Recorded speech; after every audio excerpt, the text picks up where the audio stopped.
Bonsoir à tous, soyez les bienvenus si vous nous prenez en cours sur la chaîne du média officiel de la FIF et du COCAN. Il est l'heure de l'actualité.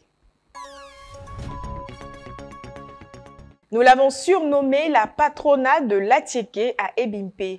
Nandui Léonie, la femme à la tête de la fabrique d'Atiéké, est une figure bien connue dans ce secteur, dans ce village.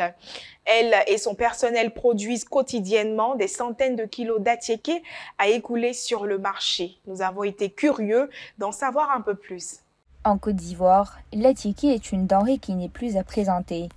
Nous sommes rendus à Ebimpe où nous avons rencontré Madame Nandui qui produit une grande quantité. Surnommée la patronat, cette dernière et son personnel ravissent le cœur de la population locale. Comment est-elle arrivée à la fabrication de l'Atiéké? Elle nous a tout déballé dans son reportage. Les filles et moi, il y a longtemps que nous sommes là. Nous sommes là, ça fait pratiquement au moins 4 à 5 ans de cela. Bon, nous sommes situés dans le quartier Port-Boué, non loin de la maternité. On commande le manioc. Quand ça vient, on épluche et après l'avoir épluché, on passe à la moulure. On passe à la moulure et après ça, il y a les filles qui pressent ça pour faire l'Atiéké. Bon, après avoir pressé, on tape comme vous le voyez, on sèche aussi et on passe à la préparation. Depuis très petite même, je peux dire, je suis dans le domaine. Bon, j'ai trouvé que puisque nous n'avons pas notre métier, donc nous sommes restés là jusqu'aujourd'hui parce que c'est de ça que nous vivons. L'industrie de l'Atiéké, malgré son impact économique et les terrains qu'elle conquiert de plus en plus, est encore à l'étape informelle et dominée par les peuples hébriés, Adjoukrou et Avikam.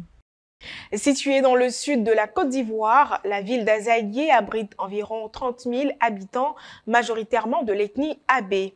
Elle est connue pour être le berceau des fleurs en Côte d'Ivoire. Là-bas, nous avons eu l'occasion de rencontrer Monsieur Yeo Sonan, un producteur de fleurs qui nous a partagé son parcours dans ce domaine florissant. Aujourd'hui, nous posons nos valises à Azagué Gare. Là, nous rencontrons Yeo Sonan qui possède quelques hectares de fleurs.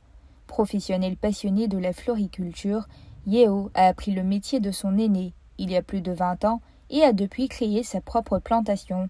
Aujourd'hui, il possède une grande variété de fleurs qu'il commercialise à Abidjan et même à l'extérieur de la Côte d'Ivoire. Maintenant, on coupe au champ, on s'en livre en gros. Maintenant, les gens qui prennent nous, c'est eux qui vendent en détail. Le travail, c'est ça là. Parce que c'est mon grand frère, j'ai fait quelques années maintenant, j'ai fait mon propre champ maintenant. Donc, à mesure, on s'assoit un peu. Bon, ça c'est bec de préquet.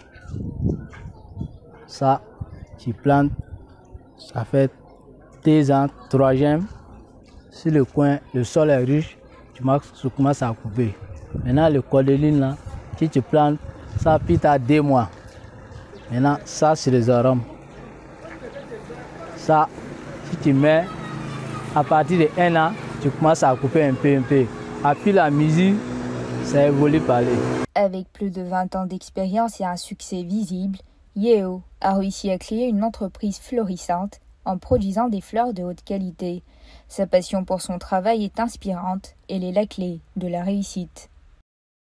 Malgré l'obtention d'un BTS en agriculture et ressources animales, Sawadogo Mariam n'a pas réussi à décrocher un emploi.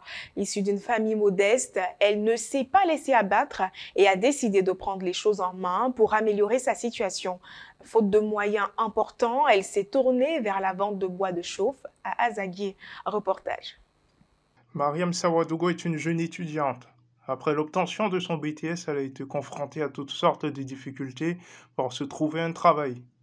Ne trouvant pas d'emploi, Mariam se trouvait une seconde alternative. Aider sa maman dans la vente de bois de chauffe. La vente de fagots, j'ai commencé après avoir obtenu mon BTS en agriculture.